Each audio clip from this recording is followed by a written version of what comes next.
Oh, supposed to be like that. It's supposed to snap, I think. Oh, snap, not like this. Yeah.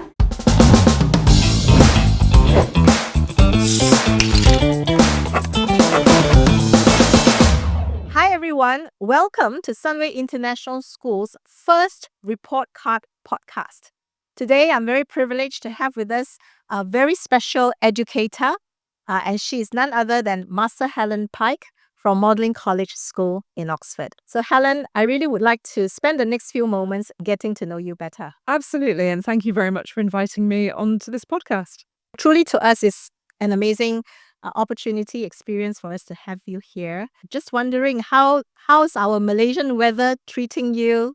How's Malaysian food to your taste buds? Oh my goodness, well, Malaysian weather is treating me extraordinarily well, thank you. I had breakfast out in the sunshine this morning. Do love the heat. Also up for a lovely rainstorm every so often. And Malaysian food is an absolute joy. Nasi goreng for breakfast is a real privilege. Oh, wow. Well, thank you very much for saying that, Helen, because nasi goreng is actually very close to our Malaysian heart.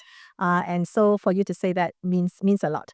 And I hope we have more opportunities of having you in Kuala Lumpur, because I hope to one day hear you say that durian will be your favorite fruit. Have you heard about our famous fruit? I have. I was taken to the market near Petaling Street to buy durian. So yes, I have experienced that from a special stall. But yeah, no, it's a very distinctive fruit. Very interesting. Yeah. So Helen, I'm just wondering, we are thousands of kilometers apart, 7 hours of time difference between us. Having been here many times, and of course spending the last 2 days and more with us, what to you are the similarities and differences between Malaysia and the UK? Well, that's such an interesting question.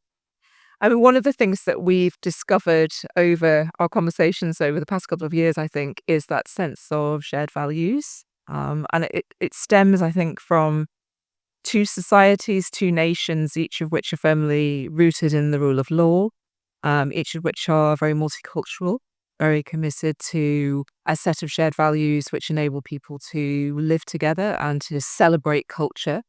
Sadly, we do not have as many public holidays as you do. But hopeful that we're working on that in the UK. That's something we can definitely do to improve. But I'm very admiring of the Malaysian commitment to excellence in education as well. I think we have a lot to learn from that in the UK. And equally, I'm bowled over by how keen Malaysian colleagues have been here to embrace some of the distinctive aspects of what we're doing, both at Magdalen and in the UK.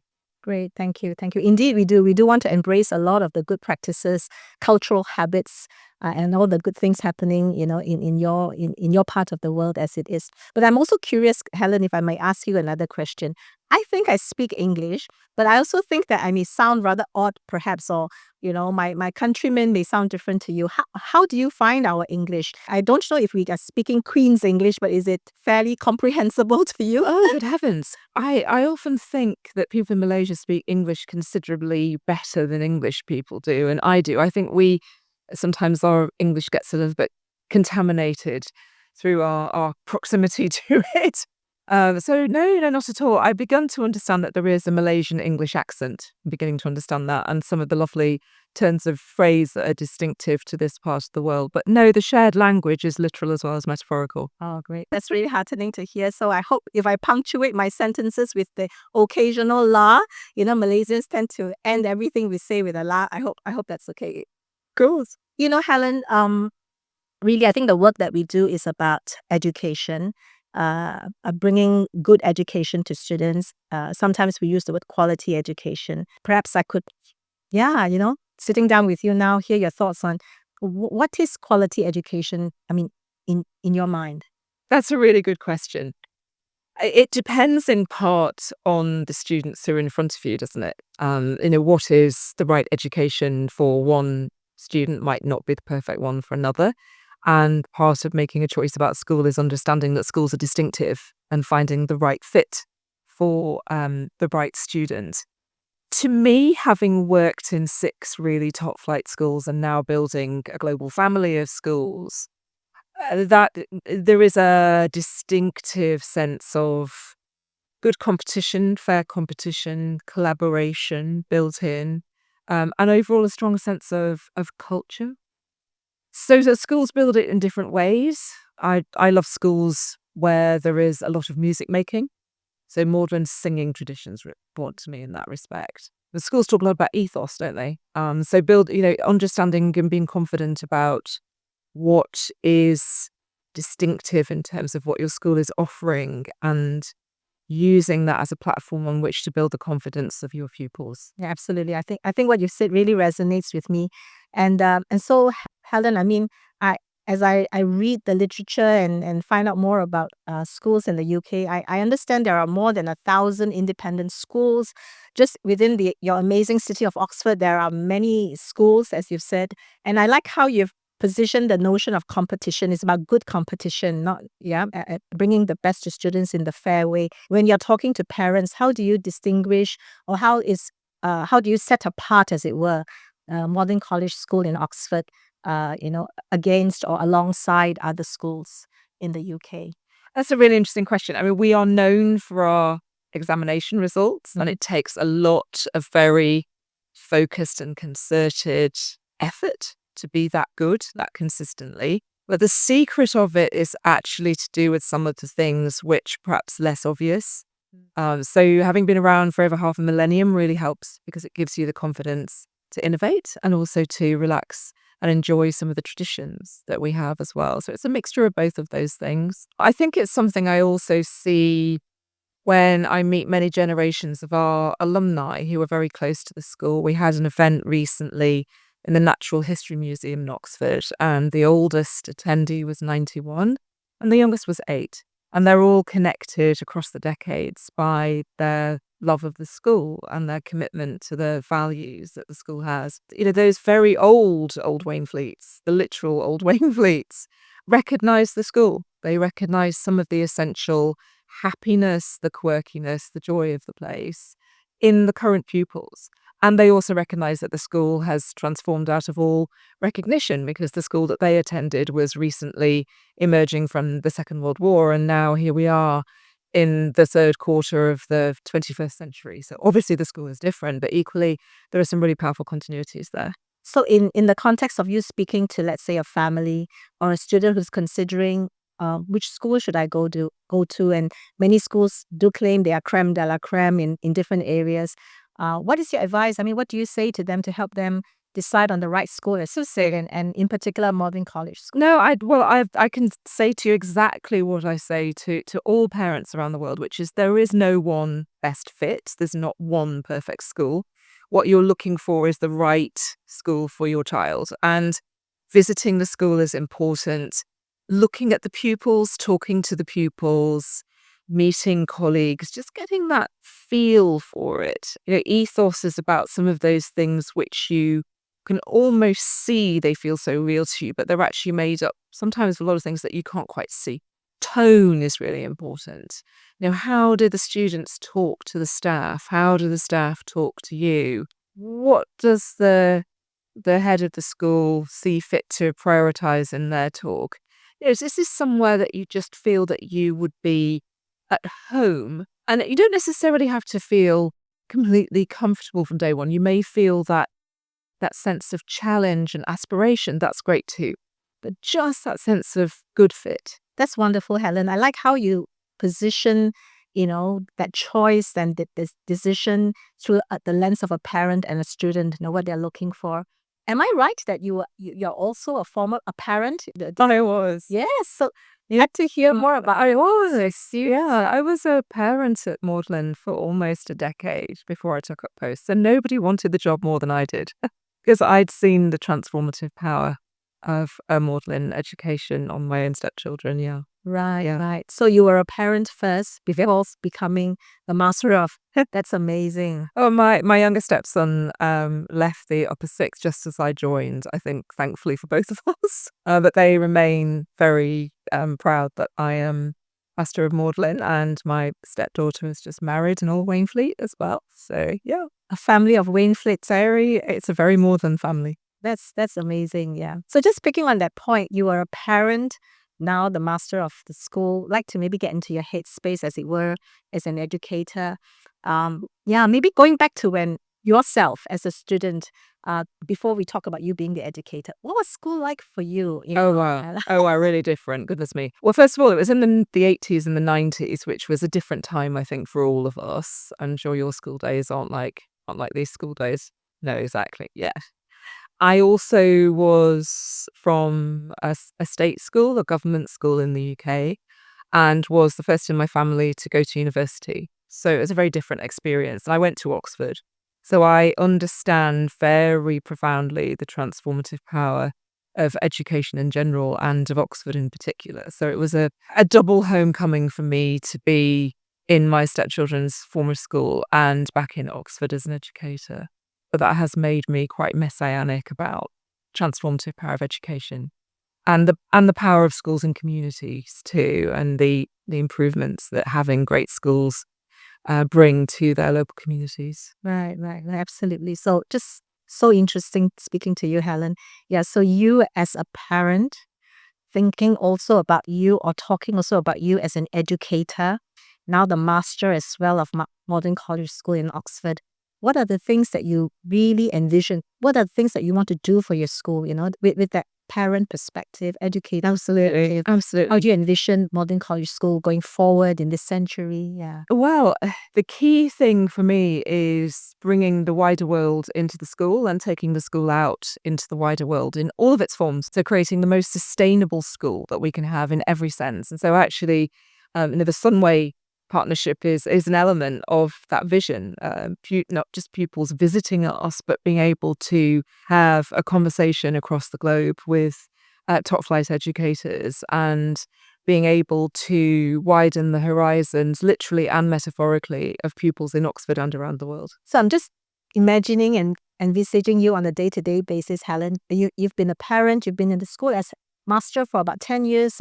It's my 10th year. Yes. For 10 years. So with that vision that you've just shared with us, what keeps you excited every day? Are there like down days when you think that, this vision that you have won't materialize, taking Magdalen College School to the world, making it a global family? I really like the sound of, the notion of that. Yeah. So what's a typical day for you like, and what keeps you going? That's a very, very interesting question. So it's actually one of the questions that was posed to the pupil panel by a parent on an open day. They said, come on, what's more than like on a bad day?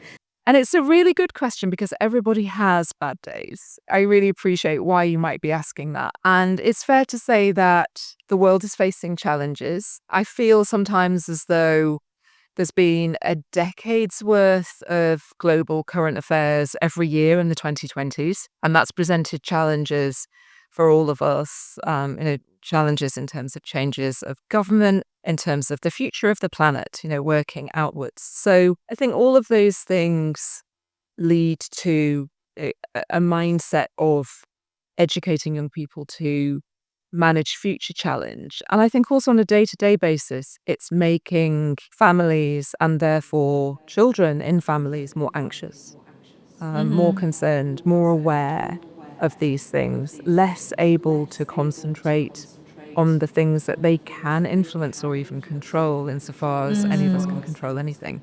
So managing all of those sometimes competing expectations, helping our young people to make sense of them as well is something that I'm very keen to do. Managing schools in an ever more competitive global environment is something that we're all very alive to. But it's fair to say that Magdalen has more than responded to the challenge, again, with the collaboration of our global partners. Yeah, truly. I think there's this phrase that goes, the only constant in life is change, and managing change is that thing we deal with every day. Is that constant as it were. I want to go back to what we started our conversation on, and that's on the notion of quality education. Yeah. And as you said, every day there is change that we anticipate, change that we don't. And we also living in this 21st century with unpredictable changes. If someone were to ask you, Master Helen Pike, what is the best education for my child? Yeah. I would say it depends on your child, but that's not a cop-out, because if you're asking me about what makes great education, it's the relationships between the teachers and the pupils. So you're looking closely at the people in the school. We're in a people business, aren't we? So you're looking to see whether those people are creating the kind of culture that will bring out the very best in your child. What you want is for your child to enjoy their childhood. We don't always talk about enjoyment as much as we might in the 21st century, I think. And enjoyment isn't lazy. Enjoyment is one of the keys to flourishing. So you're asking, will my child flourish in this school? Will these people bring on my child? Will my child respect this physics teacher who is obsessed with mechanics? Will they go into the art room and enjoy drawing, painting, messy play, sculpture, depending what age they are, those kinds of things. So it's looking for that community of thinkers and doers that will bring on your child in ways that you might not be able to imagine yet. Oh, that's awesome, Helen. I think what you're saying actually also helps me, answers an earlier question that I had posed to you, which is like, how would you help parents to choose the school for their child or the child yourselves? And I think what you said is really for them to find who they are. And that's what Magdalen College School is about, focusing on each student, because there's no one answer for every student and where the fit is the best. Totally right. No, education is from the Latin educare, which is to lead out. That is what we're doing with facilitating. And we may be, helping to get some deep knowledge and some scaffolding of certain subjects, but equally what we're doing is guiding. Chatting with you, Helen, makes me want to get to know you more and more, deeper and deeper, as it were. So I understand that you're a writer.